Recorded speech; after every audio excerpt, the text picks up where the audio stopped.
Bonjour à tous, alors aujourd'hui on va parler du SP500 de chez iShares BlackRock. Alors on voit sur Just ETF qu'il apparaît en première position de par la taille du fonds. Donc on est à 85 000 millions d'euros, ce qui nous fait 85 milliards. Et on est sur un ETF UCITS, donc les normes européennes.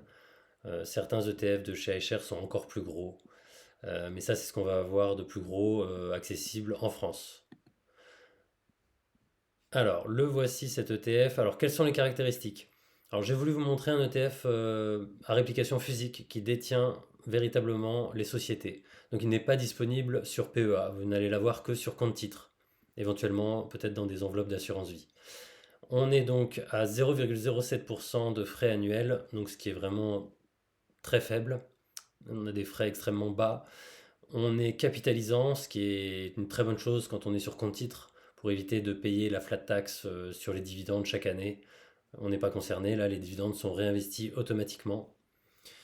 Comme je vous ai dit tout à l'heure, réplication physique, et il a été créé en 2010, et donc c'est les 500 premières entreprises américaines. Bon là on a 503 positions, avec l'effet auto-nettoyant de l'ETF.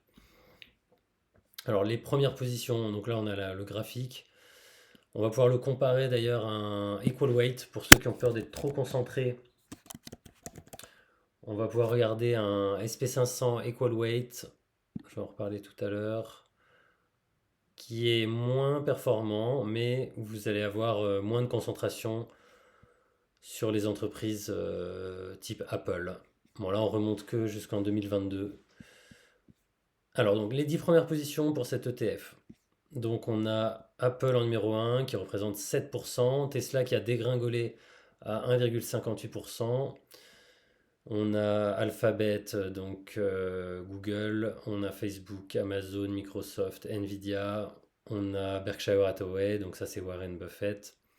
On est à un tiers en technologie, suivi des services financiers. Et donc les 10 premières positions représentent quand même plus d'un tiers de l'ETF, donc c'est énorme. C'est quand même assez concentré, moins que le Nasdaq.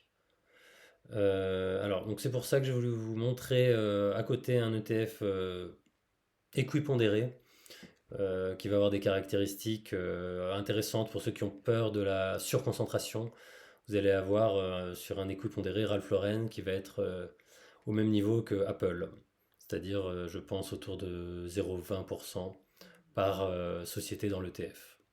Donc on a un poids de chaque société, moins de concentration, ça peut être intéressant. Alors, qu'est-ce que je pourrais ajouter? Là, j'ai cette jolie petite courbe qui nous montre le crack de 1929, qui fait quand même très mal, hein. On voit que pour récupérer, il faudrait que je regarde plus en détail, mais après, on est dans les années 50, 56. Donc, on voit quand même que la bourse, ça peut être quand même très volatile et qu'il faut être parfois très patient. Donc, d'où l'intérêt d'avoir une poche obligataire dans votre portefeuille. Voilà, je pense qu'on a fait un petit peu le tour. J'avais fait une petite note. Donc, frais minimum, grosse capitalisation, effectivement, on est à plus de 50 milliards, on est même à autour de 85 si je ne me trompe pas.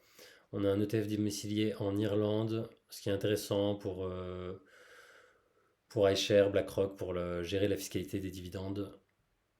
On est sur compte titre. Donc c'est un ETF que vous allez avoir sur Trade Republic, mais aussi sur Boursobank, avec le partenariat entre Boursobank et iShares. Je crois qu'il n'y a pas de frais d'achat. Sur Trade Republic, vous allez pouvoir faire des investissements programmés, par exemple. Alors encore une fois, on n'est pas sur PEA, sur cet ETF, de par la réplication physique. Alors j'avais fait un petit comparatif avec le livret A.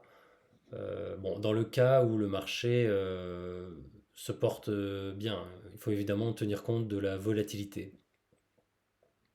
Donc à 10 ans, sauf cas de crise majeure, on a effectivement des performances incomparables.